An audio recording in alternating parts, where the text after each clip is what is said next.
relación con el adolescente. Es lograr que el adolescente llegue a la edad adulta como persona que evidentemente puede sostener sus vínculos afectivos y sus vínculos sociales de la mejor manera. Que sea capaz de elegir con quién estar, ya sea en su pareja sexual, en, en sus compromisos y en sus relaciones laborales, y que pueda elegir la opción que sea la más apropiada para sí y para con quien se encuentre. A eso nosotros le llamamos justamente función ejecutiva, capacidad de poder elaborar el mejor camino.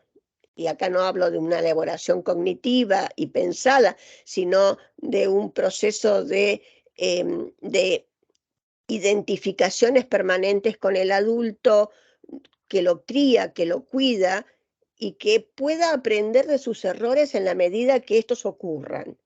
Esta, esta concepción de función ejecutiva para nosotros tiene un valor muy importante. La doctora Celis mencionó que por ahí la neuropsicología me atraviesa de vez en cuando.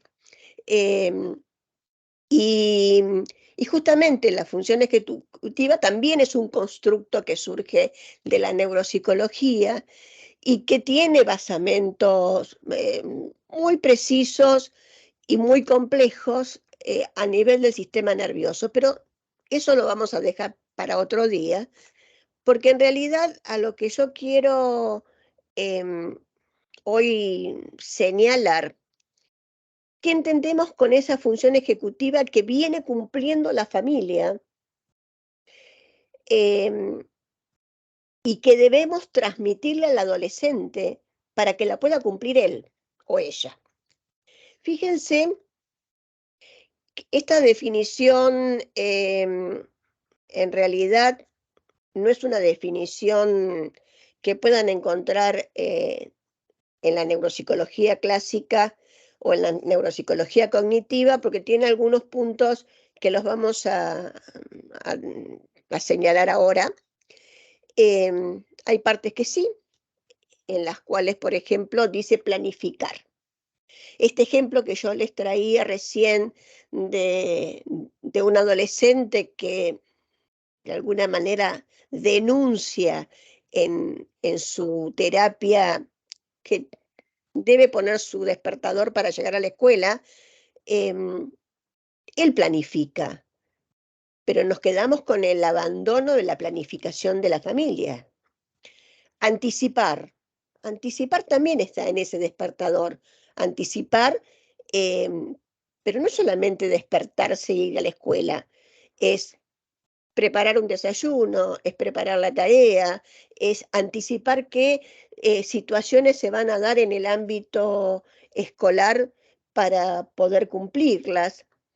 Em, Fíjense que el tercer punto de esta definición es inhibir. Inhibir significa justamente dejar de lado todas las respuestas que sean inadecuadas. En el caso de la familia que no atiende a ese despertador, estamos teniendo la no inhibición de la respuesta inadecuada. También significa desarrollar estrategias. Cuando uno piensa en desarrollar estrategias es cuál es el camino más adecuado que tengo para lograr el objetivo que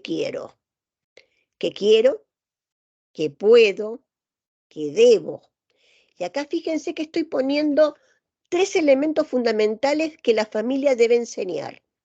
Y ya vamos a ir al concepto de aprendizaje a nivel familiar. Em, Cuando estoy pensando en estrategias adecuadas para hacer lo que quiero, puedo y debo, en el puedo es darme cuenta de aquellas situaciones en las que tengo todas las herramientas para poder realizarlo o buscar todas las herramientas que necesito para poder llegar al objetivo.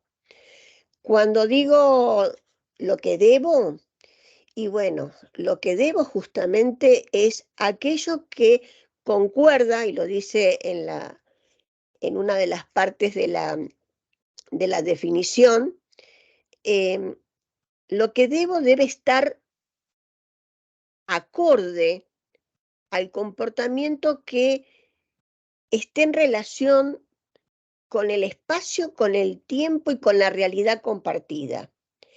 Generalmente el adolescente es por características propias, inclusive de su sistema nervioso central, tiene más capacidad del impulso o de la impulsividad que de la inhibición. Y ahí es donde la familia tiene que desarrollar el papel fundamental de inhibidor. Cuando nos encontremos como adultos, la inhibición va a ser nuestra. Em, para salir un poco de la neuropsicología y pensarla desde la psicología o de grandes autores tradicionales, autores del psicoanálisis, tendríamos que pensar lo que ha dicho Freud, casi digo lo que dice Freud, em, creo que lo dice todos los días, lo que ha escrito Freud cuando menciona eh, la aparición del super yo, ¿no? Es decir, esto que la familia ha puesto en proceso durante su desarrollo, pero que en algún momento es mío. Y como mío es mi propio super yo que me dice inhibí, que no es lo mismo que reprimí. Creo que es una gran diferenciación que tenemos que llevar adelante y tener clara. Es decir, no estamos hablando de represión, estamos hablando de inhibición, estamos hablando de poner un coto donde realmente la verdad que la conducta que tengo que poner en marcha sea una conducta que no incluya el malestar del otro. ¿Qué es lo que vemos generalmente en las familias disfuncionales? La familia disfuncional es una permanente forma de no adaptación espacio-temporal compartida, donde por ahí cada uno de los miembros de esa familia lo único que hacen es pensar en sí mismo y no en la realidad compartida de ese núcleo familiar. Em, por ahí estamos pensando mucho en lo disfuncional y no en las funciones parentales más facilitadoras y, y más tradicionales en cuanto a la familia. eh, no- yo siempre le digo la familia Ingalls. No sé si alguno de ustedes recuerda esa serie televisiva de la familia perfecta, porque en realidad cuando nos llega como consulta llega lo disfuncional, no llega aquello que funciona. Lo que funciona, inclusive ni siquiera nos damos cuenta que funciona. Eh, así que creo que es bueno pensar en cómo vamos a actuar, cómo vamos a intervenir como profesionales. Em, por lo tanto, el joven carente de estímulos adecuados, con ausencia de función materna y de función paterna, que oriente la conducta más adecuada, no tendrá facilitado el ordenamiento psíquico acorde a las exigencias de las relaciones que tiene que empezar a construir entre su yo y el medio. Esto me parece que es importante pensar en esos estímulos adecuados, que la familia sea proveedora de todo aquello que le permita al otro eh, llegar a ser el mejor ejecutor de su función ejecutiva. ¿Seguimos? ¿Alguna pregunta hasta acá? Rafael, veo que estás con la cabeza No sé si asentiendo lo que estoy diciendo o algún comentario, me gustaría por ahí escucharte. No, de mi parte voy comprendiendo, me parece claro, me hace sentido, y ahí voy haciendo analogías en mi mente. Entonces, por el momento no Eh, tengo consultas. ¿No me querés a contar alguna de a contarnos a todos alguna de tus analogías? Sí, inicié con cosas que tal vez son un poco lejanas a nuestro contexto social, porque entonces inicié pensando en lo que sucede y en cómo se normaliza en algunas sociedades, por ejemplo, el tema de la mutilación genital femenina, o también pasé por el tema de los rituales de iniciación que tienen los chicos en las maras, por ejemplo, ¿verdad? Que entonces tienen Ujú. que asesinar a alguien, entonces cómo esto se ve sumamente normalizado, ¿verdad? En su contexto. Y cómo entonces también se rompen esas relaciones que tienen con su figura paternal o maternal, ¿verdad? Porque está sucediendo algo muy fuerte que hace un crack en esa relación. Sí, lo que traes me parece muy interesante porque ahí me parece que ha fallado justamente la malla familiar, em, porque esta irrupción de lo fallido justamente está como compensación o como formación reactiva a lo que es la familia o como identificación con algunos miembros de su familia. Es decir, realmente, y bueno, el primer ejemplo que traes de la mutilación ya tiene que ver con justamente cuestiones religiosas, culturales, que son propias. Por eso decía, cómo tenemos que analizar, tanto en lo normal como en lo patológico, el contexto social, histórico, religioso, y podemos seguir poniéndole em, puntos a esto, porque no es lo mismo. Em, hace tiempo y a lo lejos, digo tiempo y a lo lejos porque en ese sentido, en algunas tribus o en algunas situaciones del pueblo boliviano que llegaba a la Argentina, por eso digo hace tiempo y a lo lejos, una de las características de iniciación sexual en las niñas era, era la participación del padre o del familiar más directo, fundamentalmente del padre, en desvirgar, ¿no? Es decir, la primera relación. eh, y cuando llegaban esto a los hospitales o llegaba esto generalmente a los centros de salud, no llegaban a los consultorios privados, uno lo leía como incesto y en realidad no era incesto. Em, por supuesto que hoy en día no tengo registro de qué es lo que pasa en esas comunidades, pero sí sé que las comunidades que se adaptaron a a la sociedad argentina, y supongo que a a otros grupos sociales, también lo viven como incesto, pero en en su origen, en su germen, eso no era considerado como tal. La vivencia del incesto se la estamos poniendo nosotros también como constructo. Y em, por supuesto que hoy en día se vive como tal dentro de esa comunidad. eh, a- a- Cuando están insertas en otra situación histórica, en otra situación cultural, en otra situación socioeconómica. Pero me parece que en ese sentido no podemos adelantarnos a, a cuestionar o a valorar conductas sin tener en cuenta en qué lugar se producen, cómo se producen y quiénes son los participantes de esa comunidad. Creo que eso en ese sentido es importante como profesionales tenerlo en cuenta. Ahora, creo que hoy en día con los medios de comunicación, con la globalización, también la mutilación de las niñas en esos países orientales están considerados aberraciones y delito.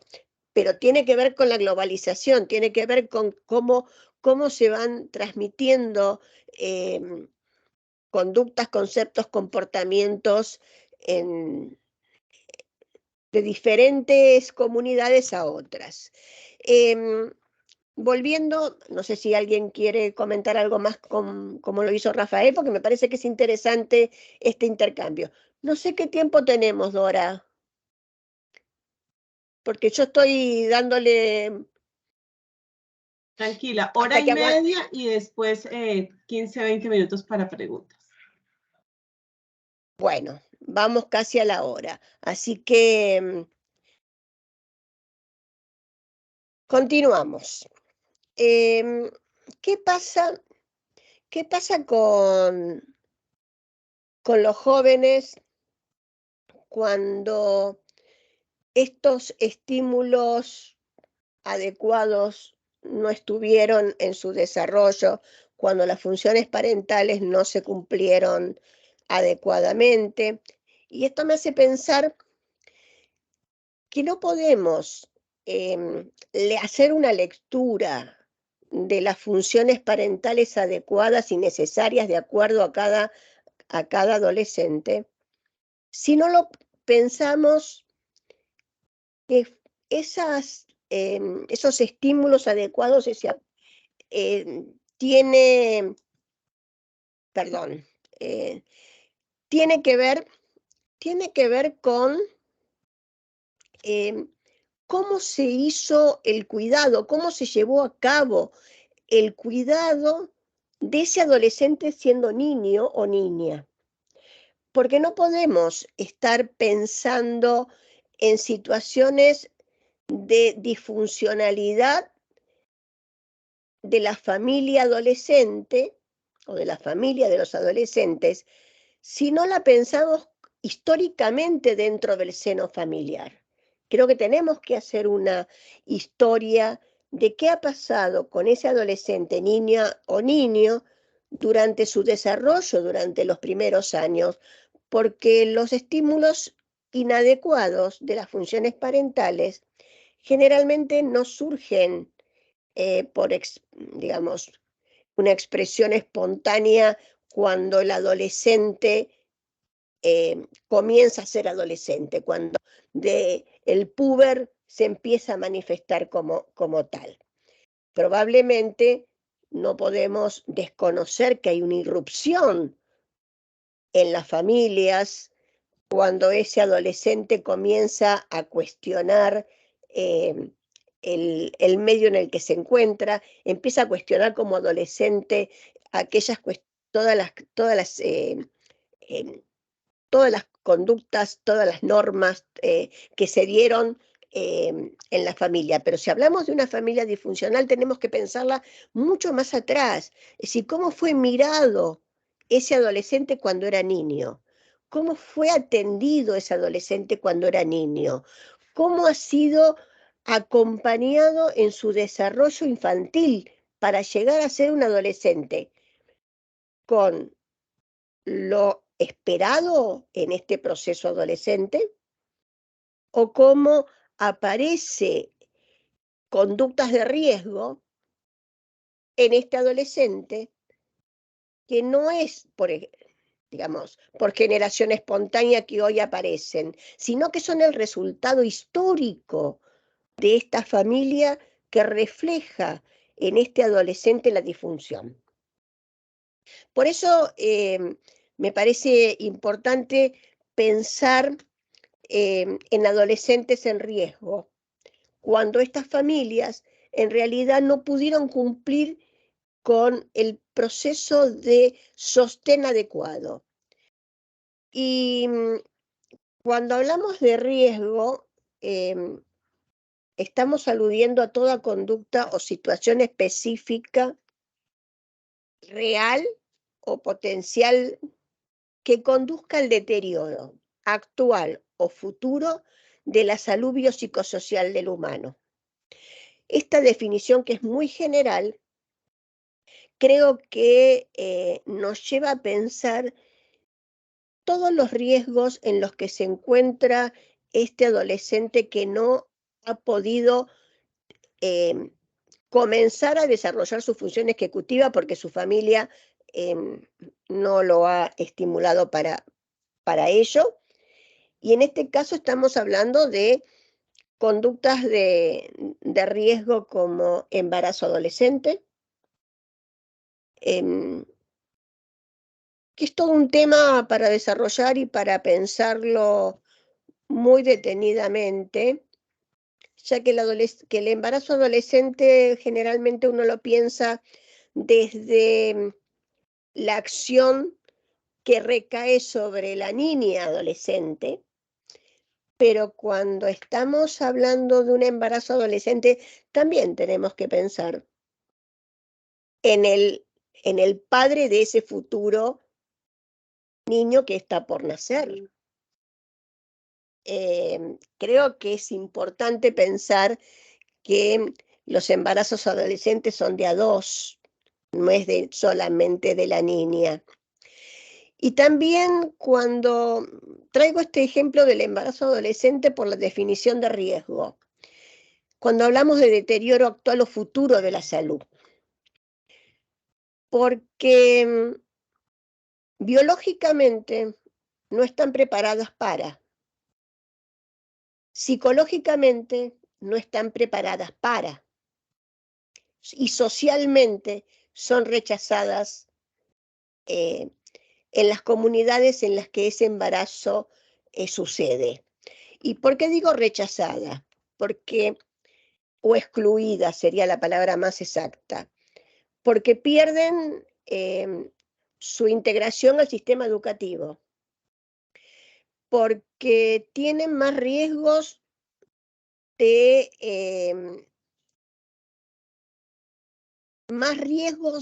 exclusión social a nivel laboral.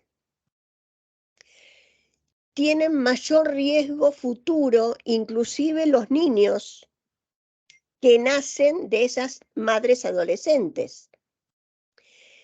Y además estamos teniendo la exclusión, no solamente en el sistema educativo, sino que tenemos la exclusión a futuro de medios laborales, tanto del padre como de la madre. Por eso digo que tener en cuenta el riesgo nos da una perspectiva de cómo trabajar para prevenir y promover el no embarazo adolescente. También creo que es un mito, no sé cómo se vive en Costa Rica y en Centroamérica, pero por acá, por el sur, es un mito pensar que el embarazo adolescente es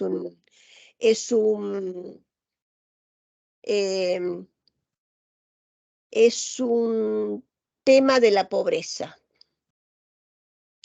Y en realidad no es un tema de la pobreza, es un tema de la adolescencia sin sostén. La única diferencia es que generalmente en las poblaciones de bajos recursos el embarazo continúa o el embarazo se mal interrumpe y suele aparecer la muerte de adolescentes. Ustedes, por lo menos por acá, y creo que también coinciden con los números que tiene la OMS, la mortalidad adolescente cada vez es mayor.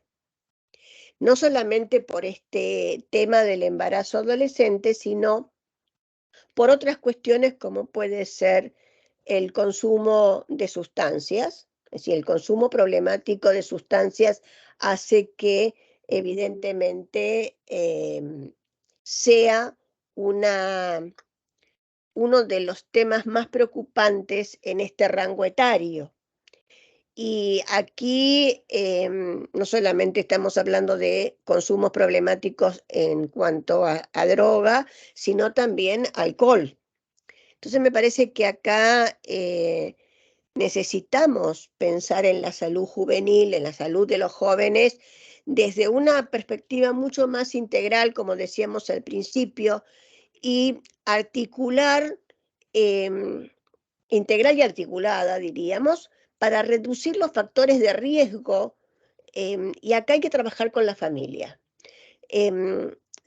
Cuando hablamos de incrementar los factores de protección, estamos hablando de trabajar justamente con el núcleo familiar como factor de protección por excelencia. Si no trabajamos con la familia, nos quedamos en situación de mayor riesgo. Y cuando estamos pensando en brindar oportunidades de reconstrucción, estamos generalmente pensando en la reconstrucción de la malla familiar, de la malla social que sostiene o que va a sostener esas conductas más adecuadas para el futuro. El concepto que me parece que tenemos que también tener en cuenta aquí es que el concepto de salud y de salud mental, uno no lo puede referir a un momento determinado, porque es una construcción también, es una construcción que es una construcción, es un proceso, es una meta. Nosotros no podemos pensar en la reconstrucción de las mallas, de la malla social familiar, si lo estamos pensando como algo a resolver ya. Tenemos que pensarlo como un proceso y como un objetivo a cumplir, ¿m? Dentro de los procesos terapéuticos o de los procesos de contención psicosocial, y tenemos que pensarlo también que si se dan en este periodo adolescente, se están dando en un periodo en que la turbulencia que vive biopsicosocial esa persona, ese adolescente, es caótica. Es caótica porque no puede reflexionar en forma inmediata. La reflexión también es un proceso para ellos. Por lo tanto, cuando hablamos de esta salud integral como proceso y como meta, el momento en que intervenimos es el momento en que sea el periodo más crítico del conflicto, sea el periodo más crítico del crecimiento, sea el momento más disfuncional de la familia. Por eso tenemos que pensarlo como que esto va a solucionarse con el tiempo. Y eso es lo que hay que trabajar justamente con la familia. Porque también hay determinados mitos acerca de que si no hay problema, la salud mental está bien, y en realidad en el adolescente la salud mental es una construcción, es un proceso, porque están en permanente crisis. Por lo tanto, hablar del cuidado de la salud mental del adolescente es hablar o referirnos a que esta salud es lo que se va a lograr, no lo que tenemos hoy. Creo que cuando nos refiramos a este cuidado de la salud mental, no lo vamos a poder pensar nunca como algo que es de esta persona, de este adolescente, sino, por eso digo ahí que no es un atributo unipersonal, es una circunstancia resultante de una dinámica interactiva en el seno de la familia. Y esto es lo más importante que se puede decir con respecto al cuidado de la salud mental del adolescente. ¿Es la dinámica familiar la que lo lleva a lo disfuncional o es la dinámica familiar la que me permite el proceso hacia la salud? Y cuando referimos a la salud mental, creo que también tenemos que pensar que es salud psicológica, no solamente salud cognitiva. Y acá hago una referencia y paro un segundo. Generalmente, y esto lo suelo decir en cada una de las charlas, cuando nos referimos a la salud mental, pensamos, por definición, en que es la salud psicológica y en realidad los adolescentes, cuando llegan a consulta, no hablan de lo que piensan acerca de su salud mental. Se refieren a cómo se sienten. Por eso hay que hacer la diferencia entre el sentir y el pensar la salud. Y ahí cuando sentimos que estamos trabajando sobre el sentimiento, sobre los procesos emocionales que atraviesan a ese adolescente, estamos hablando de salud psicológica, no estamos hablando de lo mental, estamos hablando de lo psi, y creo que ahí es importante poder hacer esa diferenciación. A ver, hasta ahora estamos diciendo que la familia es el apoyo que tiene el adolescente para su desarrollo.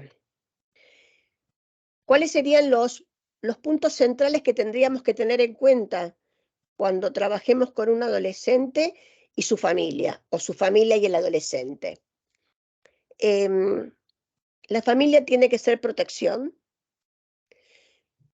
proteger las ideas de esos adolescentes, y creo que algo que escribió Rafael dice: los chicos y las chicas trans, por lo menos en Costa Rica, conllevan mucha exclusión educativa y luego laboral y deviene el trabajo sexual.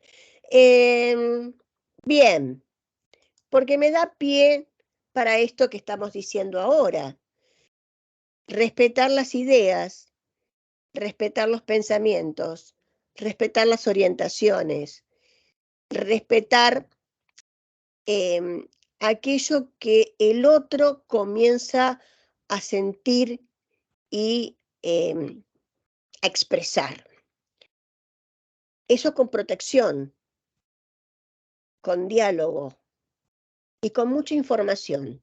Información sobre la vida sexual del adolescente, información sobre los grupos de pertenencia de ese adolescente, mucha información que la familia debe proporcionar al adolescente. Y eso se da solamente cuando circula la palabra. En tanto y en cuanto circule el diálogo, en tanto y en cuanto en ese diálogo aparezca no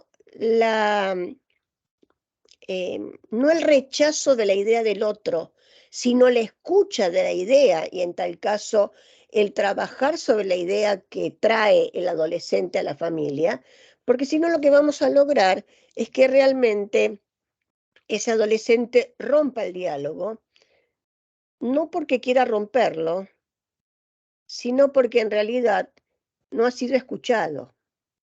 Y aquel que no ha sido escuchado o que no ha sido atendido, lo único que va a lograr como desarrollo personal es no escuchar a nadie más, o escuchar aquello que evidentemente no lo lleve a tener lo que sería el autocuidado de su salud mental, el aprender a cuidar su salud mental y su salud psicológica. Por lo tanto, las acciones de protección, de diálogo, de poder escuchar al otro, son los que le van a permitir al adolescente acomodarse, y acomodarse no es sobre adaptarse, ojo, acomodarse es modular sus impulsos, acomodarse es tener en cuenta cuáles son los actos que los llevan a vínculos más sanos, porque cada una de estas acciones va a tener un cambio a nivel del sistema nervioso, porque va a dejar una huella anémica acerca de cómo fue escuchado, porque ese aprendizaje de cómo fue escuchado le permite justamente aprender a escuchar a su pareja, a escuchar a sus amigos, a no entrar en situaciones conflictivas. Va a tener cambios a nivel psicológico, psíquico, y va a generar cambios a nivel de lo cognitivo que se van a visualizar o se van a poder observar con mayor claridad, tanto en el sistema educativo como en el sistema laboral.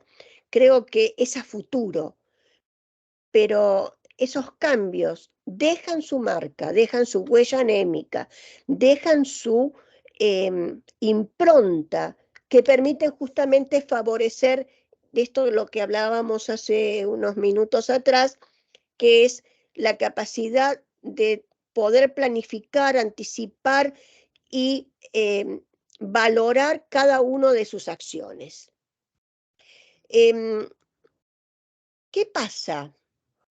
¿Qué le pasa a la familia cuando esto de la protección, del cuidado, de la escucha no se da?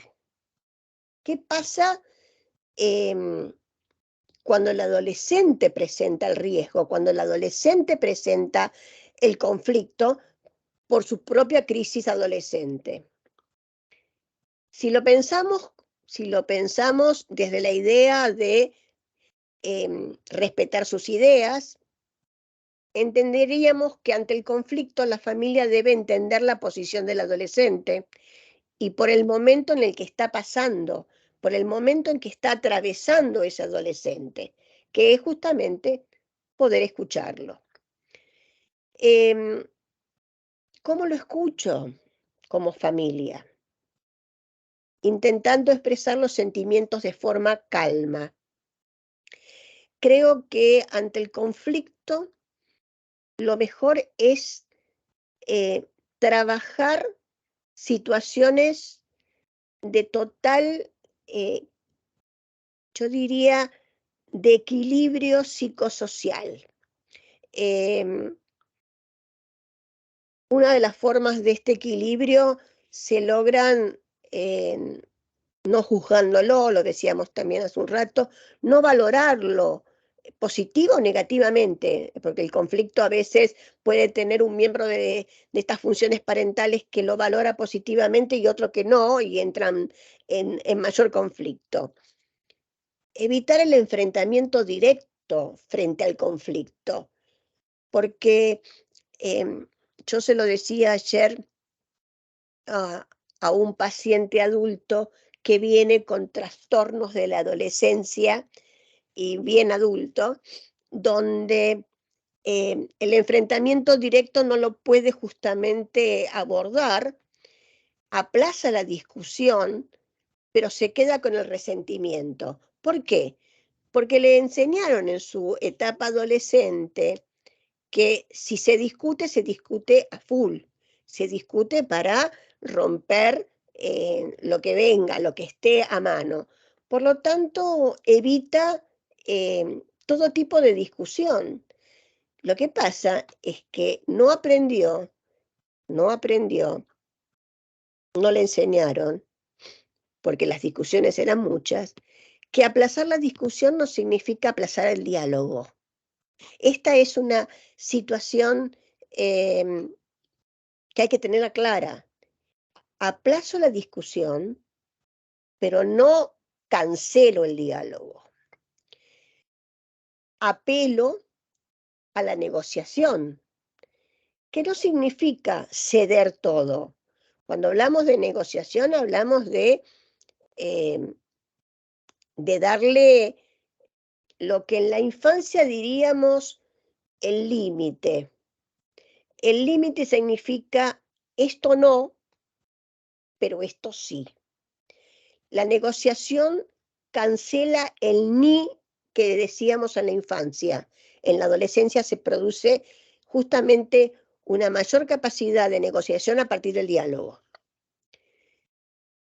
Y fundamentalmente en cualquier sistema, familia, escuela o situaciones recreativas, debemos hacer participar de la solución o de la búsqueda de la solución al adolescente.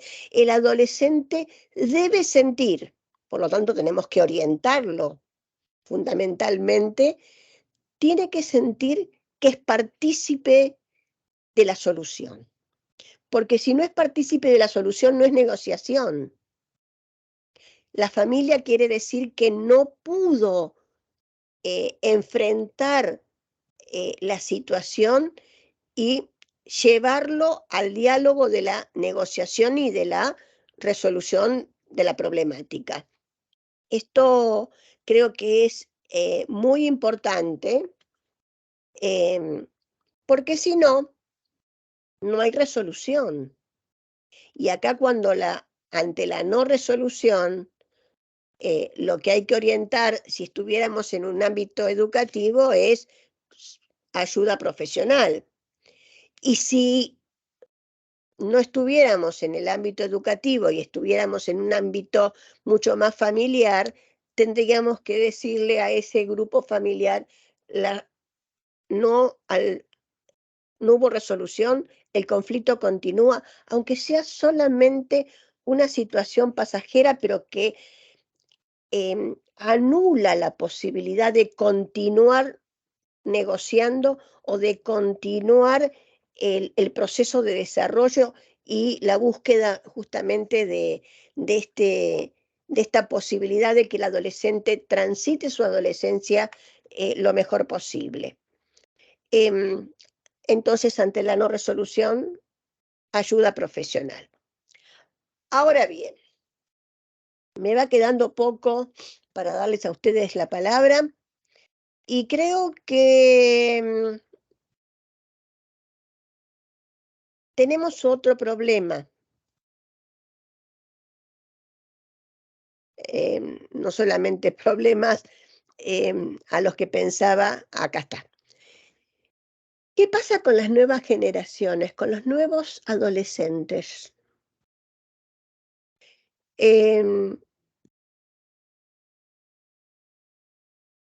¿Son adolescentes 3.0, 3.0, 4.0? ¿Son adolescentes de las nuevas tecnologías, del GTP? ¿Son adolescentes de Internet? ¿Son adolescentes de las redes sociales? ¿Cómo podemos configurar estas nuevas generaciones? Porque creo que mucho de lo que estamos diciendo es producto de la experiencia con los adolescentes, que yo diría ya vamos teniendo pocos. Acá creo que hay algo que tenemos que pensar.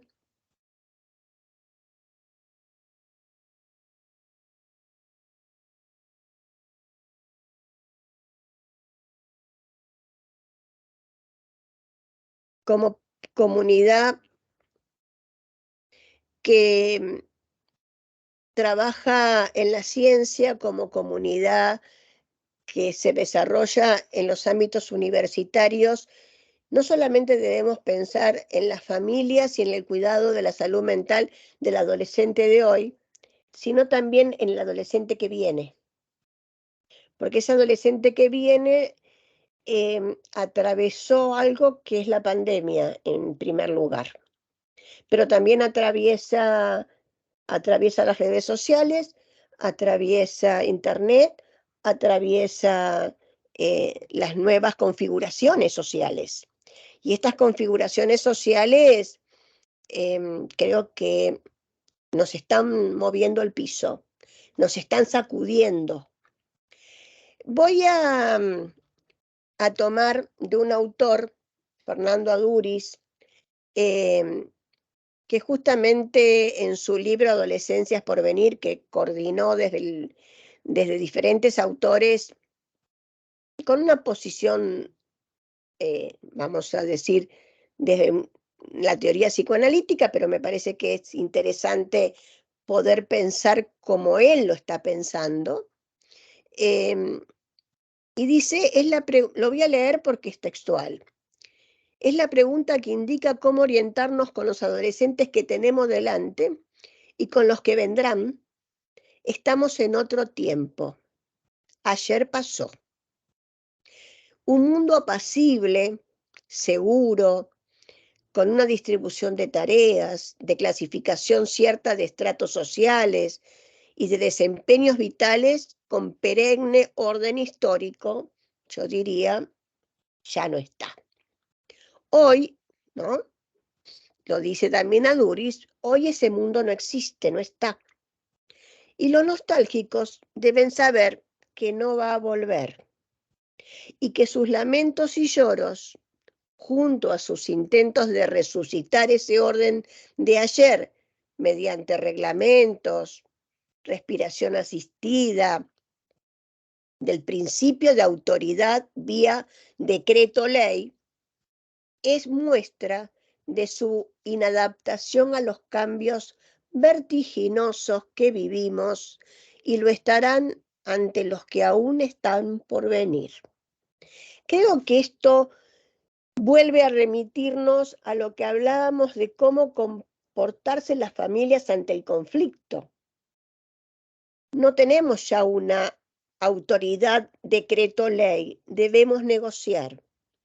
No tenemos una adaptación en las cuales el adulto tiene la palabra exacta, justa y adecuada. Ustedes fíjense que muchos de los adolescentes, por no decir todos, para comunicarse utilizan más palabras en inglés que en español.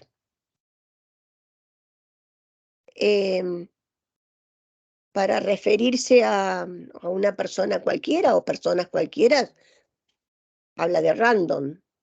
No sé si por ahí, pero por acá lo mencionan bastante. Como ejemplo, simplemente, ¿no? Es decir, utilizan un lenguaje en que a veces la familia no puede comprender, a veces los psicólogos y psicólogas no podemos comprender de qué se trata.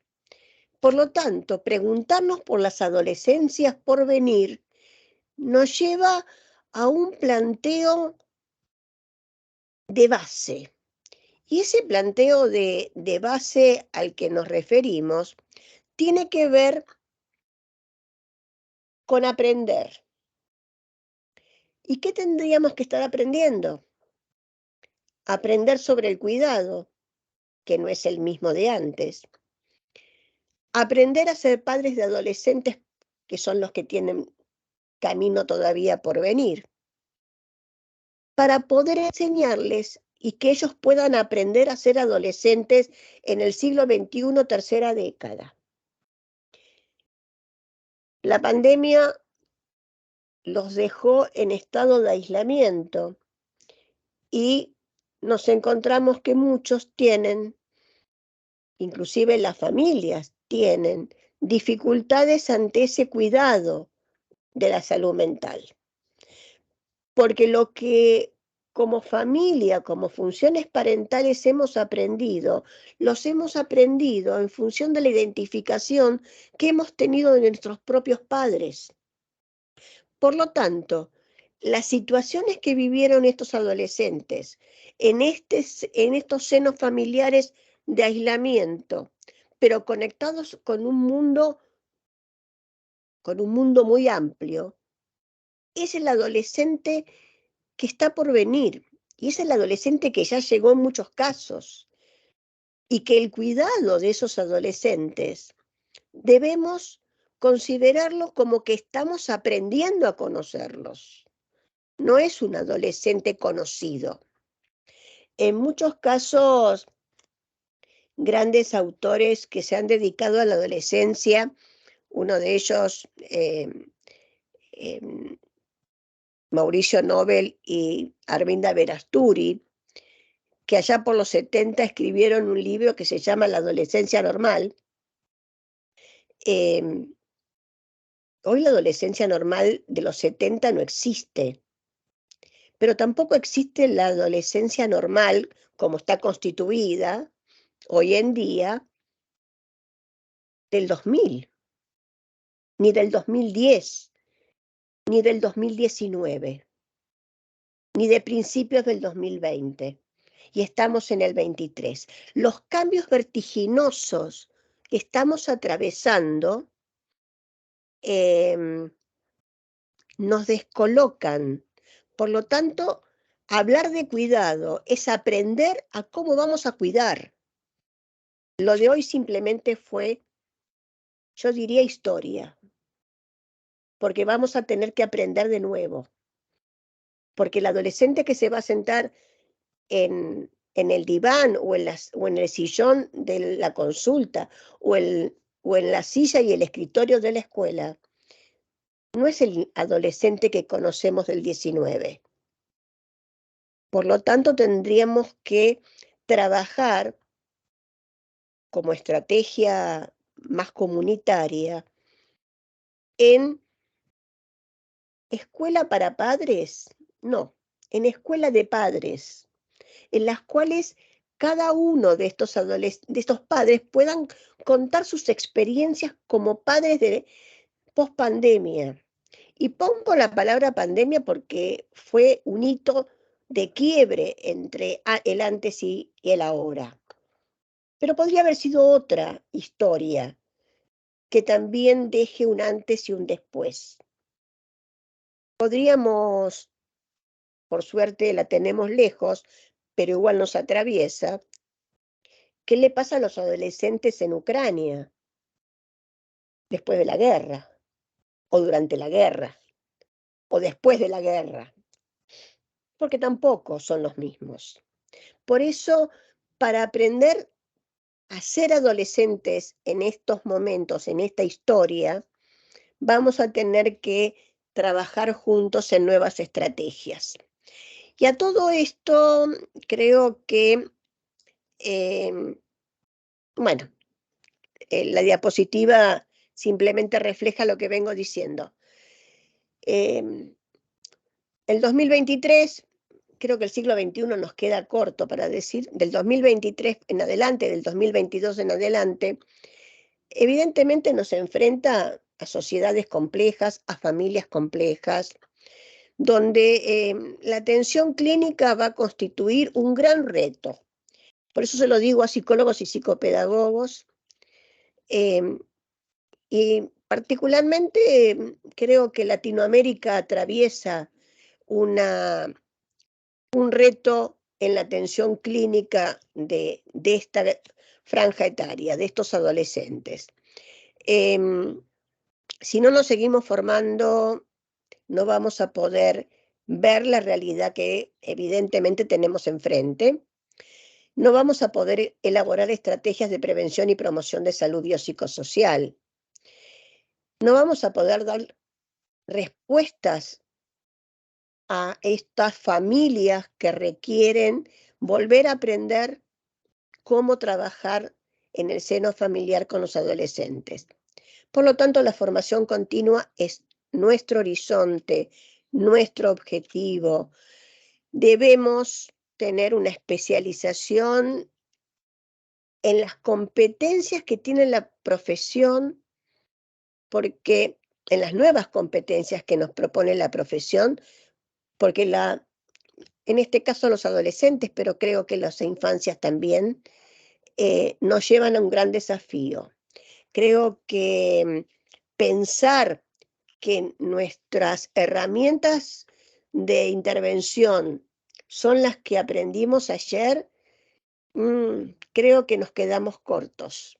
Probablemente sentarnos frente a los adolescentes, escucharlos, dialogar con ellos, nos permite encontrar cuáles son las herramientas más adecuadas para poder trabajar nuevamente con esas familias, para que vuelvan a aprender cómo cuidar la salud mental de sus hijos, cómo cuidar y cuidar y cuidar significa atender.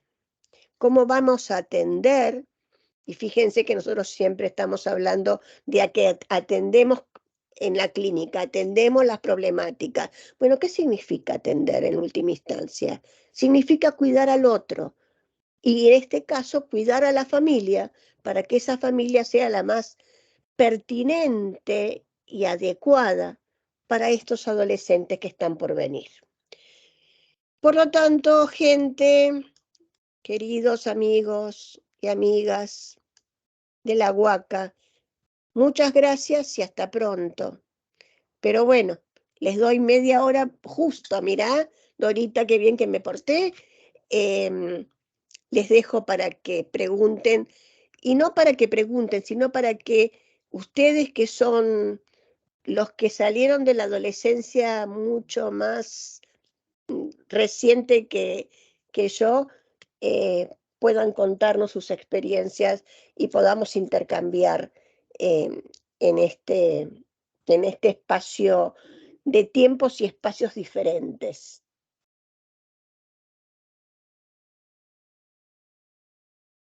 Los escucho. Ahí veo muchos aplausos, muchas manitas que llegan y llegan. De verdad que siempre, siempre es un gusto y una enorme oportunidad. Y corazones y todo. Bueno, tiene fans, Alicita. Ay, sí, los veo Los que van. invito. Sí, sí, qué bonito. Los y las invitamos entonces a hacer comentarios, a hacer preguntas. Aprovechemos la apertura que tiene nuestra invitada para aclarar sus dudas o escuchar sus comentarios. María Jesús nos ayuda, porfa, mirando el orden y... Claro, adelante. Voy a dejar de compartir. Así los veo a todos. Perfecto, gracias, doctora Alicia. Tenemos una mano levantada. Ahí Iván Darío, adelante. Si gustas, puedes activar tu cámara, micrófono para realizar la consulta. También pueden utilizar el chat como medio de comunicación. Adelante, Iván.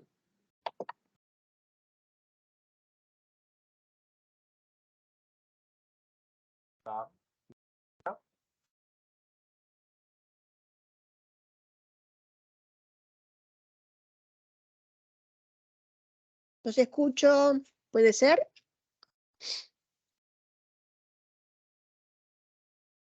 ¿Se me escucha ahí? Buenas noches. Hola. Como un poquito bajito, Iván. Ay, sí. Bueno, voy a tratar de acercarme más. Ya te escuchas Ahí. mejor. Ok. Sí, no, en mi caso, bueno, realmente es un tema bastante interesante, de verdad que es una oportunidad que agradezco mucho de la parte de la universidad de tener este tipo de charlas y con profesionales tan formados. De hecho, coincido en mucho de lo que, de la última parte de estas nuevas generaciones de adolescentes que nos tocará a nosotros atender, porque justamente recuerdo uno de los cursos de psicología general, hice un trabajo de investigación respecto a la adolescencia y cómo impactan las redes sociales en los adolescentes, y la verdad que concuerdo muchísimo con esto porque realmente...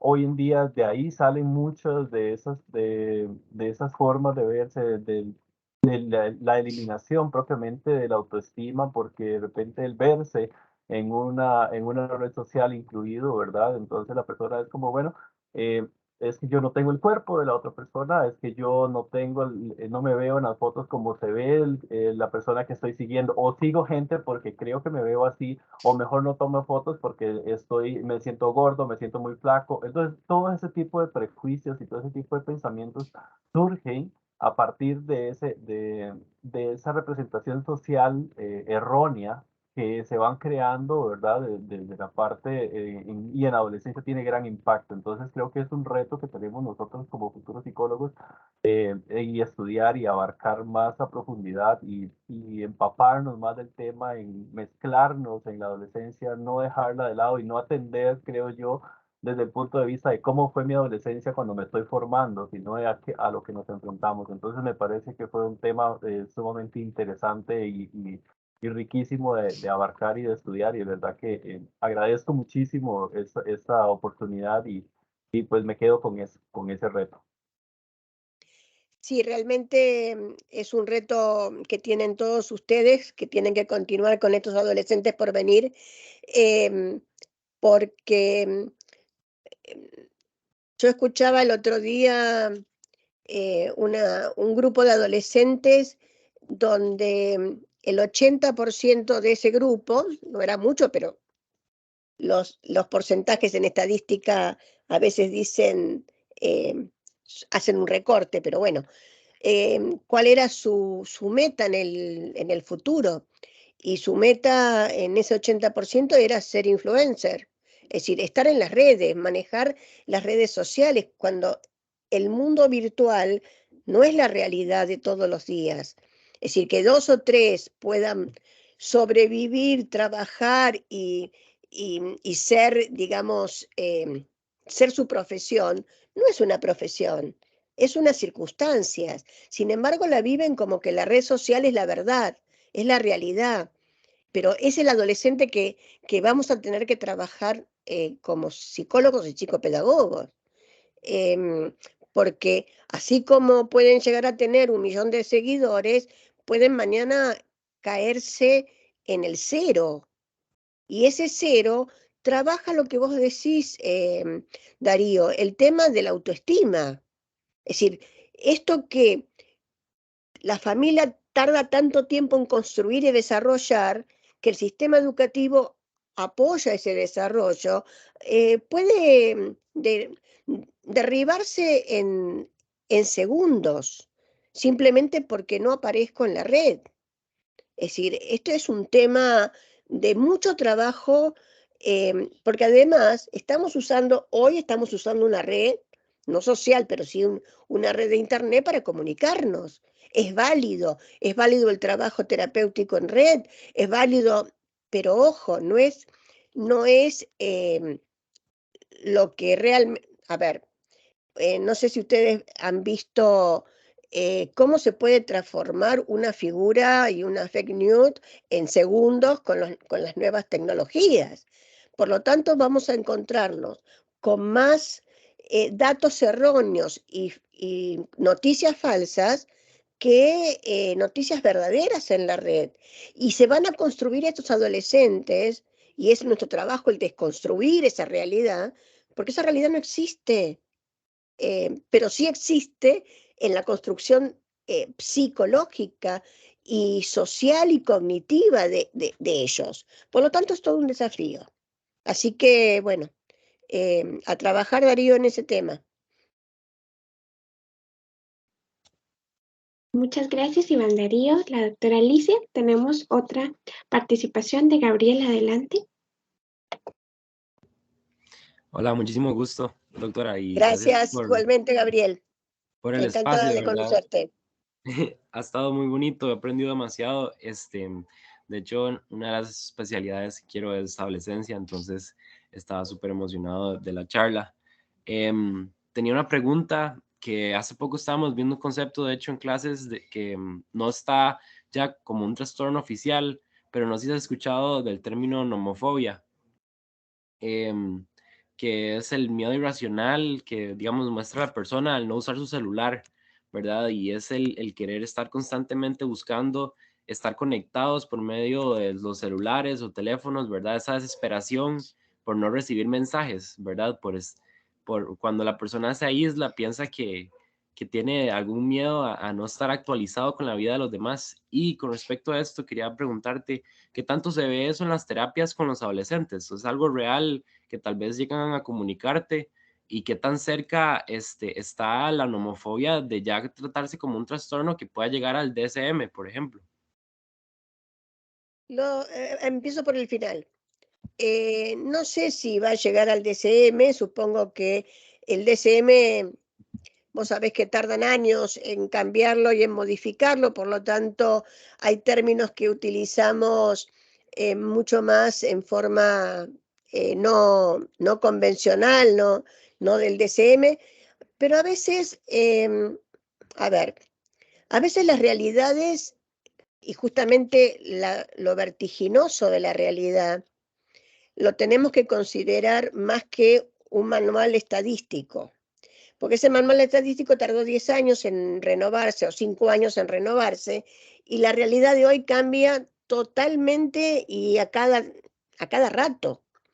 Yo escuchaba hace un par de días a unos economistas que pedían, inclusive el dueño de Twitter, creo que es, estaba solicitando que no se hicieran nuevas investigaciones en lo que es tecnología y en las nuevas herramientas tecnológicas, porque, y acá recuerdo algo que viene muy al tema. En una de las últimas materias que yo cursé en la universidad, hace tiempo y a lo lejos, muy a lo lejos y mucho tiempo, en una de las últimas materias me mandaron a ver una película, en Odisea 2001. No sé si alguno de ustedes la vio, porque yo la vi en el año 73. Por lo tanto, creo que ninguno había nacido.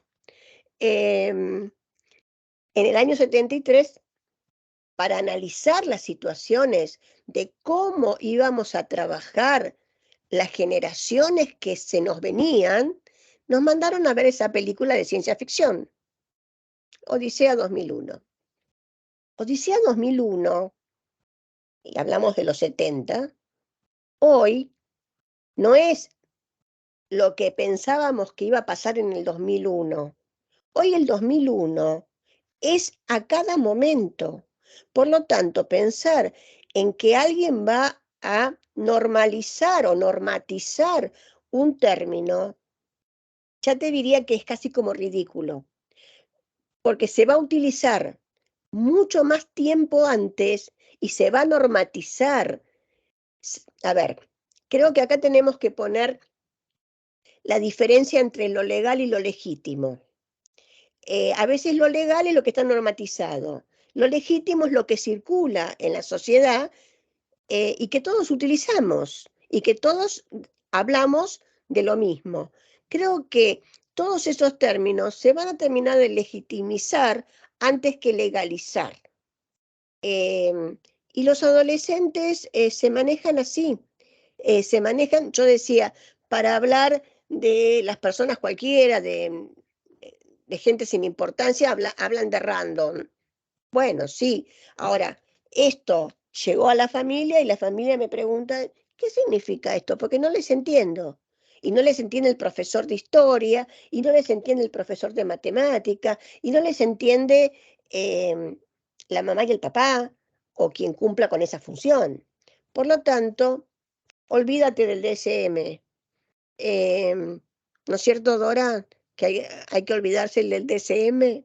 Por lo tanto, por supuesto que tenemos que utilizarlo, porque a veces necesitamos escribir para dar un diagnóstico y para que se lo reconozca la prepaga, la obra social o el sistema de salud. Pero bueno, no nos preocupemos, podemos explicar lo que le pasa a ese adolescente y lo que le pasa a los adultos también, que todavía son adolescentes. Por eso decía que todo tiene su tiempo y su espacio, porque hay adolescentes de 40 años. No es un adolescente, como dice la OMS, a los 19. Hoy tenemos adolescentes de 40, porque no tienen independencia económica, porque no tienen capacidad de resolución propia, dependen de su familia. Por lo tanto, no es algo que uno pueda decir, la adolescencia es ese periodo. No, la adolescencia son estas características. Y las características que hoy dicen los manuales sobre adolescentes ya no son. Tenemos que redefinir las características adolescentes de acuerdo al 2023. Creo que eso es un poco lo que Lo que tenemos, a ver, es un trabajo que tenemos que ya dejar plasmado en algún lugar, porque son cambios que probablemente para el próximo congreso que tengamos en el 2024 o en cualquier jornada ya sean viejos. Por eso dije lo que conté hoy, ojo que es historia. Vamos a ver quiénes son los que vienen. No sé si terminé de responderte todo, porque creo que me fui por las ramas. No, sí, bueno, nada más la primera pregunta, y bueno, muchas gracias, de verdad, que bueno, trastorno, este nuevo concepto, ¿qué tanto se ve a los pacientes, digamos? ¿Qué tanto los adolescentes lo comentan? A ver, todavía digamos que hay variaciones, hay variedad de presentaciones al respecto. Porque también se ve en estos adultos adolescentes, o inclusive en adultos. Esto que decía Darío de cómo me veo, en las redes, o cuánto me llamaron, o cuántos me likearon. Hay gente que lo expresa y hay otros que no lo expresan, pero que lo sufren. Que te das cuenta que aparece con otro tipo de sintomatología o otro tipo de conductas que no queda todavía expresado, que todavía no está dicho, pero que realmente te puedo contar, la sesión de hoy a las 14 horas. Mirá que es casi como pan caliente. 35 años a cumplir en julio. ¿Cuál fue la propuesta? ¿Cuál fue su propuesta para que yo anote, para que yo no me olvide para la próxima sesión? ¿Cómo puede ser mucho más abierto, mucho más espontáneo, mucho más libre para expresarse si tuviera que hacer para las redes un stand-up? Te estoy contestando. Hoy a las 14 horas, sesión más pan caliente imposible. A ver, su preocupación, su tema de terapia es cómo va a ser lo suficientemente espontáneo para agradarle al otro, y vuelvo a lo que planteaba Darío, para agradarle al otro con 35 años, si tuviera que hacer un stand-up, si tuviera que hacer una representación, para parecer más natural, para agradarle más al otro, en última instancia. Por eso les digo, hay algunos que te lo pueden plantear como sintomatología, otros se lo pueden plantear como preocupación, las familias la pueden traer como preocupación de estar enganchado con el teléfono, pero hay otros que te lo están planteando como para mejorar su imagen. Entonces tienes una variedad de propuestas en la clínica que yo te diría, a mí no me preocupa cómo estoy saliendo en este momento, por lo tanto, si salgo mal o bien, y no me preocupa, no es un síntoma, y no es una preocupación y no es un trastorno. Ahora, se está convirtiendo para este muchacho en un trastorno, si no aparece bien en lo que expone, en lo que se proyecta mediante su TikTok o lo que fuere. Es una problemática y lo angustia. El tema es que lo angustia. A mí no me está angustiando como estoy saliendo ahora, estoy saliendo lo que puedo. Pero si te angustia, es una problemática terapéutica. Es para llevar a terapia. Bueno, lo trajo a terapia, lo angustia, lo pone ansioso. Fíjate, te digo, última sesión de hoy a las 2 de la tarde. Podemos tener otros ejemplos, pero este me lo acuerdo porque fue reciente. Muchísimas Así que gracias. Me quedó súper claro y me parece increíble ahora las nuevas angustias. las nuevas angustias, sí. Shirla, estás levantando la mano. Doña Alicia, muchas gracias. Muchas gracias por el espacio, por compartir con nosotros. Bueno, el tema me genera, sí, mucha preocupación y también me genera la sensación esta de, tal vez nosotros que tuvimos nuestras adolescencias hace un rato, podemos tal vez posicionarnos incluso hasta distinto al ver estas adolescencias. Entonces, nuestra posición es confortable de alguna manera porque somos espectadores, ¿verdad?, de algunos cambios, entonces tenemos una posibilidad distinta, pienso yo, de acercarnos.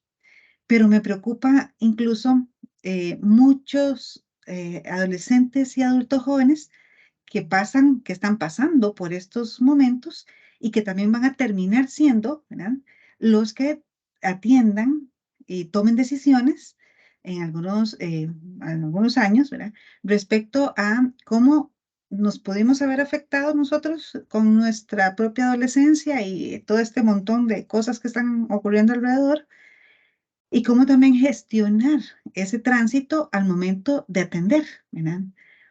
No lo conocía, Gabriel, el término nomofobia, yo lo apunté y todo, ¿verdad? ¿Qué es esto, verdad?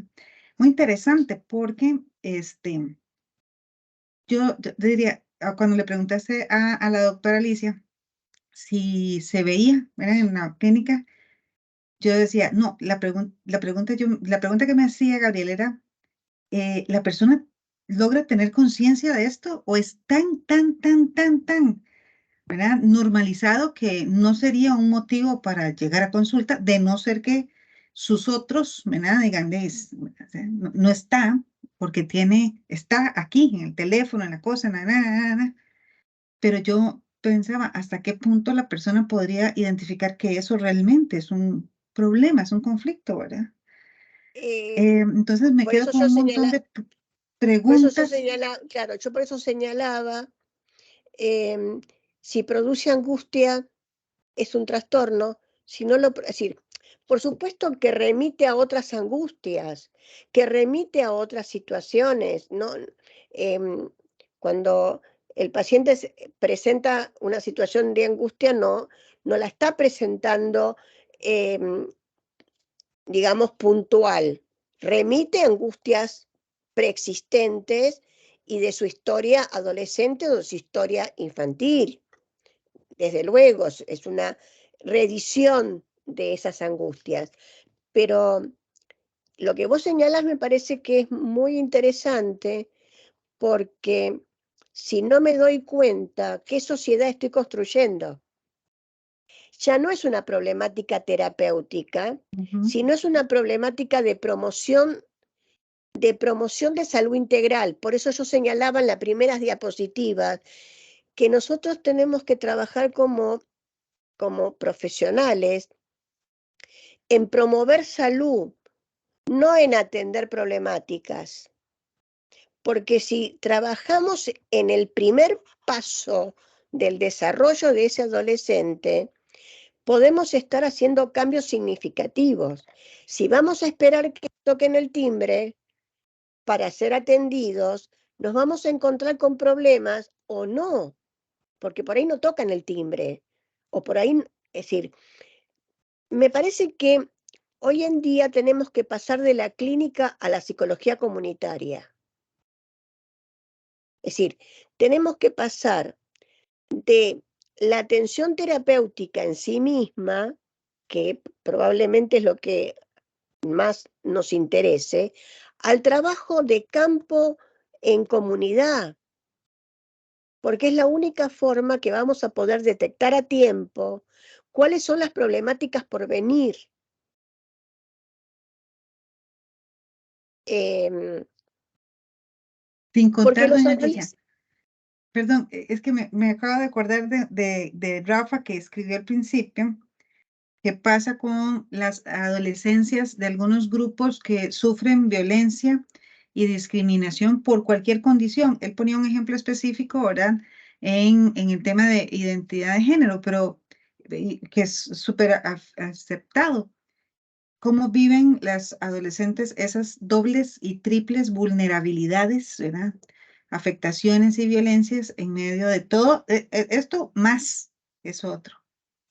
Por eso creo que es importante trabajar en promoción y en lo interdisciplinario, porque podemos ser agentes de cambio con relación a las leyes que rigen en los países, porque si nosotros no somos asesores en los cambios que se tienen que producir en la sociedad, esa sociedad va a sufrir la violencia de género, la violencia de las identidades, van a sufrir las muertes por embarazos prematuros en determinadas sociedades. Creo que tenemos que trabajar en esta cuestión de prevenir situaciones problemáticas por venir. Argentina tiene aprobada la ley del aborto. Por lo tanto, esto genera, más allá de la decisión de cada uno, de acuerdo a su postura religiosa, espiritual o que fuere, pero sí le da la posibilidad a no tener que entrar en el circuito del aborto ilegal. Entonces llega a una situación que aparece un embarazo, se da el embarazo, está la posibilidad de que se oriente desde una orientación psicosexual, una orientación dentro de la problemática, a ver cuál va a ser la decisión, pero dentro de la legalidad. Era legítimo el aborto, pero no era legal. Esto hace que se pueda trabajar con el paciente o con los adolescentes en situaciones de riesgo con la legalidad de que no los mandás al muere. Argentina tiene también, le digo esto porque hemos trabajado como psicólogos, la comunidad de profesionales ha trabajado en la construcción de estas leyes. Se puede trabajar, no sé si están en Costa Rica o no, yo estoy hablando de la experiencia acá en el sur. Se puede trabajar y lo hemos hecho, acompañando a la gente de la justicia, del derecho, que aquellos que sufren violencia de género se constituyan dentro de un marco legal como femicidio y tengan perpetua, cárcel perpetua. Acá la violencia de género se paga desde lo legal, la justicia la tiene reglamentada. Mataste a alguien, pegaste a alguien, por supuesto que nos falta prevenir el femicidio, pero está de alguna manera legalizado que aquel que mató a su mujer por violencia de género no sale nunca más. También fue un trabajo conjunto interdisciplinario. Entonces digo, hay que trabajar en lo comunitario, ¿sí? ¿Qué es lo que la comunidad en la que estoy inserto necesita que trabajemos como desde nuestra experiencia teórica, pero llevada a la práctica? Porque es la única forma de poder adelantarnos. Por supuesto que la situación de aborto, la situación de femicidio, todo es a consecuencia de lo que pasó. Pero bueno, tomar las experiencias que tienen otros, igual lo digo por nosotros, por mí, cuáles son las experiencias que transitan otras comunidades, otras sociedades para ponerlas en práctica. Creo que es lo único. Ver, yo diría mirar, ni siquiera ver, mirar qué es lo que necesita la sociedad en la que vivo. ¿Qué es lo que está pasando? ¿Hay violencia de género? ¿Hay violencia? Es decir, acá se logró que aquel que se autopercibe con un género diferente tiene su documento de identidad con el nombre que realmente quiere. En la universidad nosotros le preguntamos frente a estas situaciones cómo quiere ser nombrado en la clase, con qué identidad, para no discriminar. Y si vos me decís, yo me quiero llamar, en lugar de Shirley, me quiero llamar José, te voy a llamar José, porque es tu derecho a lo que autopercibís como género.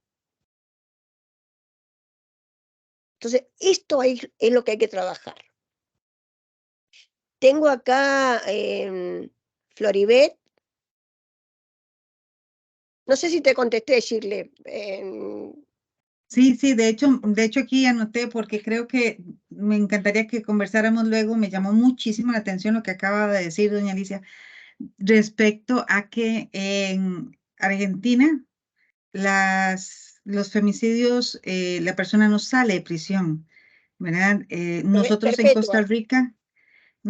Costa Rica tenemos el femicidio con una sentencia mucho menor al homicidio. Tenemos dificultades incluso a veces, ¿verdad?, muy importantes en el trabajo directo con las personas que cometen este delito. Entonces me gustaría conocer. El femicida es un violento que va a volver a violentar y a matar. Entonces me gustaría tanto conocer allá, digamos, ¿hay algún programa de intervención para las personas que cometen femicidio o simplemente es la cárcel por la cárcel? Van directo, hay juicio Y no salen hasta que mueran. Perpetua, a ver, perpetua. En Argentina la perpetua son 35 años como máximo. También depende de la edad, no es perpetua como Estados Unidos. Perpetua tiene 35 años como máximo. Es la sentencia máxima, punto, no hay discusión. Claro, la sentencia aquí hay máxima. agravantes, atenuantes, al final es una cosa No, impresionante. inclusive para una condicional pueden pasar varias apelaciones. Y tenés algo que está ocurriendo justamente bastante seguido y hoy se estuvo discutiendo lo que se llama la ley Lucio. Lucio es un niño de 5 años que fue asesinado por su madre y la pareja de su madre, que era otra mujer, y se lo consideró, es decir, por supuesto que tienen perpetua ambas, porque tuvo violación, tuvo abuso, y tuvo violencia hasta que lo mataron con 5 años, y se está pensando en llevar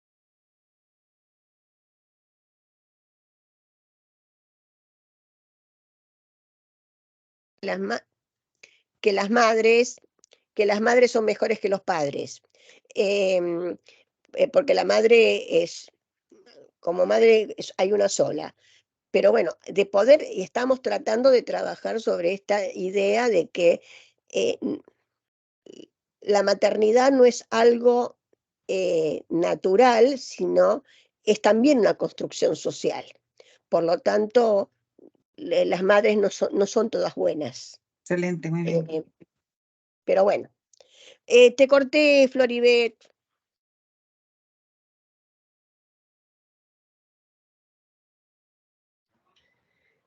Hola, buenas noches a todos. Mucho gusto y encantada por la charla. La verdad que súper, no sé, muy buena, la verdad, porque soy una madre de un adolescente. Entonces, pues, Sacudida, imagínense, ¿verdad? entonces. Sí, bastante, sí. Entonces mi pregunta, digamos, es más o menos,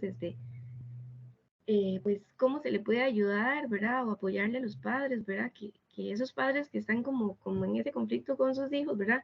Porque tal vez no conocen pues, las herramientas, ¿verdad? Para seguir o para tener una buena relación con sus hijos, digamos, porque todo esto, ¿verdad?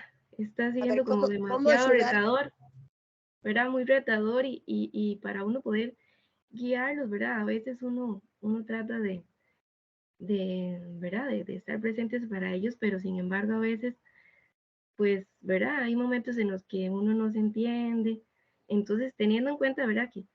Que tal vez en muchas familias, pues se les está valorando, ¿verdad?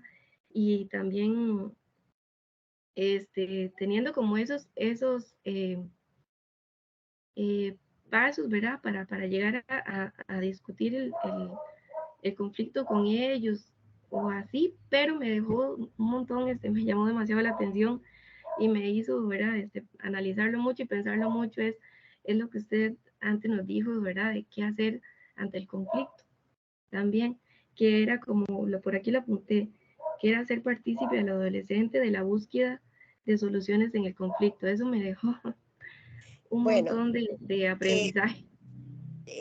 como terapeuta, o como futura terapeuta, no conozco en qué situación te encontrás, creo que también tenés que hacer partícipe a la familia de la resolución del conflicto. Esto mismo que yo decía, que tiene que la familia trabajar con el adolescente, con su hijo, su hija, el terapeuta tiene que utilizar las mismas estrategias para trabajar con la familia previamente. Porque si no, podés llegar a encontrarte que esas mismas dinámicas que no se construyeron adecuadamente en la adolescencia se sigan manteniendo digamos, en la vida adulta. Y cuando se trabaja con familias donde uno de los miembros es el que recurre a terapia, pero llamas a la familia para trabajar en esa dinámica familiar, los conflictos que se generan o que generaron, que uno sea el portavoz, que uno sea el emergente, pero que toda la dinámica familiar está disfuncional, lo único que podés hacer es lograr la negociación. Es decir, cada uno tiene que perder algo para ganar algo. Es decir, eso es indiscutible. Y eso es lo que hay que trabajar, y por supuesto, donde transite la palabra, donde se articule con la palabra, con el diálogo. Es decir, tenés que hacer lo mismo que dijimos, que tiene que hacer la familia con el adolescente, el terapeuta con la familia. Cuando articulás con la palabra, cuando le permitís el diálogo, cuando no lo estás acusando de que su intervención como padre o madre o como figuras parentales irrumpen negativamente en el desarrollo de ese adolescente, entonces son tus aliados para poder resolver el problema que tiene el adolescente. Digamos, somos la vía y ellos son después los ejecutores de ese proceso de negociación o que negocien en, digamos, ya sea en el ámbito educativo, ya sea en el ámbito clínico, que se dé la negociación. Vos sos simplemente, hay un libro, no me acuerdo el nombre del autor, perdón, pero mi alergia hoy, viene el otoño, a ustedes les viene la primavera, por suerte. Hay un libro que no, creo que es de Whitaker, que se llama El crisol de la familia. Es un libro viejo, digamos, El crisol de la familia relata todas las sesiones de la familia con un miembro conflictivo. Y si no lo tengo por acá, después se lo mando a la doctora para que se los pase bien con el nombre del autor. Va dando inclusive estrategias del trabajo en familia, con diferentes, con diferentes herramientas que van usando desde lo terapéutico. Pero hay algo que ese libro me dejó, que me parece que es importante y que hace que uno como terapeuta a veces no se sienta tan mal. Hay familias barracudas, dice el autor. Y las familias barracudas son las familias que van comiendo terapeutas, porque solamente buscan al terapeuta que les va a decir lo que ellos quieren escuchar. También hay pacientes barracudas, ¿no?, que van cambiando de terapeuta. Pero me parece que es interesante poder dejar de ser alguien que es comido por la familia, que es instruido por la familia como terapeuta en sus intervenciones, para poder llegar a la negociación. En el caso del terapeuta no pierde nada, solamente son ganancias, pero sí trabajar en el ámbito terapéutico, qué es lo que pierde y qué es lo que gana cada uno de los miembros en esa negociación a ver, todos ganan en realidad, porque todos ganan el bienestar. Y creo que esto es lo que hay que transmitir, que en esa negociación no hay grandes pérdidas, hay pérdida de el egocentrismo de que yo tengo razón, pero hay ganancias en cuanto a que esas ganancias es el bienestar de la familia. Después te paso, Dora, el nombre exacto del crisol de la familia. El crisol de la familia es el nombre ahora del autor, más aún creo que la editorial es Amorauto. Así que bueno, se los voy a pasar. No sé si te respondí. Claro, muchísimas gracias, Bien. porque sí, deja bastante para analizar. Acá hay más preguntas que respuestas, porque cada uno de los adolescentes y cada una de las familias es una pregunta en particular. Por lo tanto, el trabajo es mucho. No sé si queda alguna pregunta. Abigail. Hola, buenas noches. ¿Se me escucha bien? Sí. Sí, te escucho. Bueno, me disculpo primero por no prender la cámara y le quiero agradecer a la doctora, ¿verdad?, por esta charla que nos dio, bastante nutritiva. Y mientras nos daba el ejemplo del adolescente que tenía que poner la alarma, ¿verdad?, porque si no su padre no se despertaba, o su madre. Me lo asocié mucho con algo que me dijo mi psicóloga, que era sobre que la familia básicamente es el laboratorio de cómo uno vaya a ser en la sociedad. Y me surge esta duda, ¿verdad? Bueno, soy consciente, eso me hizo ser consciente de lo importante que es la compañía, ¿verdad?, de un adulto mientras uno va desarrollándose, ¿verdad?, en la adolescencia, mientras va pasando la adolescencia, el sentirse escuchado y acompañado. Entonces aquí es donde me surge la duda, ¿qué pasa cuando no hay nadie? O sea, cuando esa figura está ausente o tal vez está, pero no está cumpliendo los roles que tiene que cumplir, ¿verdad?, que es lo esperado.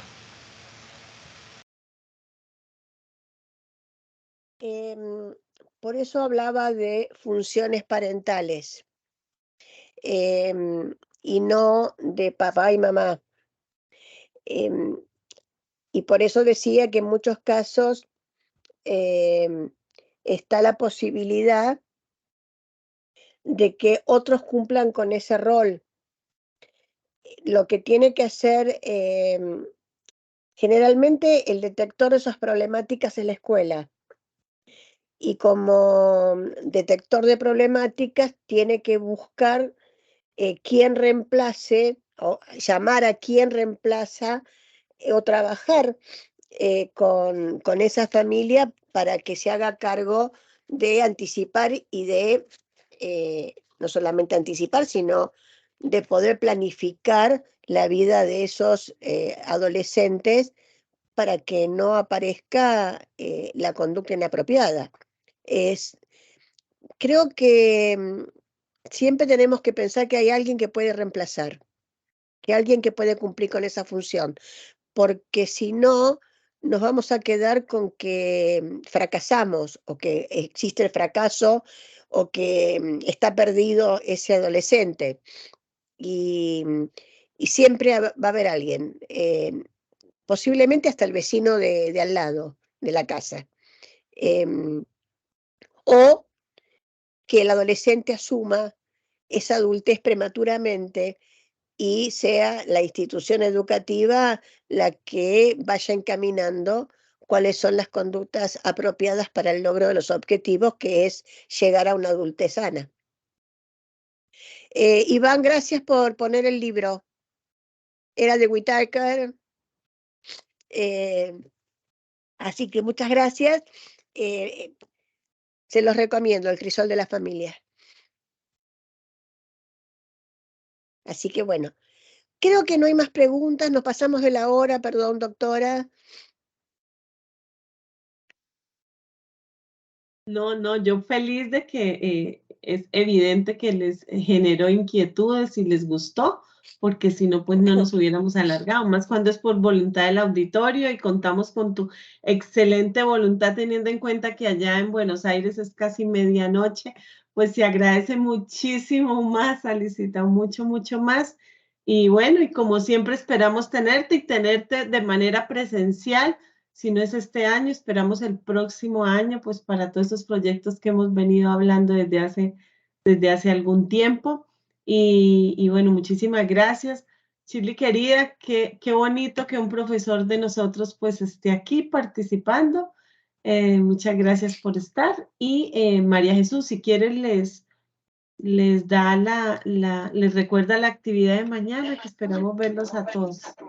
Perfecto, muchísimas gracias a todas las personas que nos acompañaron, la doctora, la organización de toda la semana, la profesora Shirley también con su participación y como parte ya del cierre de esta Semana Internacional de la Salud Mental y Autocuidado de la UACA, mañana tenemos el cierre de este día con varias actividades en la escuela, como les comentaba doña Dora, quienes estaban al inicio de la charla, un poco sobre una reunión informativa, también una actividad integrativa para la comunidad estudiantil, tanto de psicología como de psicopedagogía, y además actividades de teatro, ¿verdad? Y de expresión también sobre lo que es el trabajo en equipo, por ejemplo, herramientas de la profesora Rosa, ¿verdad? Con toda su arte y profesión en las artes escénicas, nos va a acompañar, ¿verdad? Junto con otro equipo de profesionales para guiar actividades para toda la comunidad estudiantil. Así que les esperamos mañana a partir de las 9 de la mañana y hasta la 1 de la tarde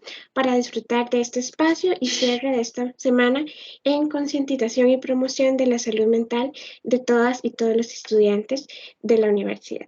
Les agradecemos por haber participado en todos estos días y les esperamos mañana. Muchísimas gracias, doctora Alicia, por la excelente participación y charla del día de hoy. Esperamos Gracias que a ustedes y un beso. Y bueno, esperemos pronto poder estar con ustedes, aunque sea por esta vía. Muchas gracias realmente. Gracias, Dora, por la invitación. Gracias a ti, Alicita. Me conmueve la doctora cuando me dice Alicita porque me hace sentir más joven. Gracias. Así que bueno, nos estamos viendo pronto por cualquier medio. Bueno, un abrazo nuevamente, mil gracias. Un abrazo para todos. Feliz noche y las esperamos mañana. Descansen. Éxito Gracias. mañana. Buenas noches. Gracias.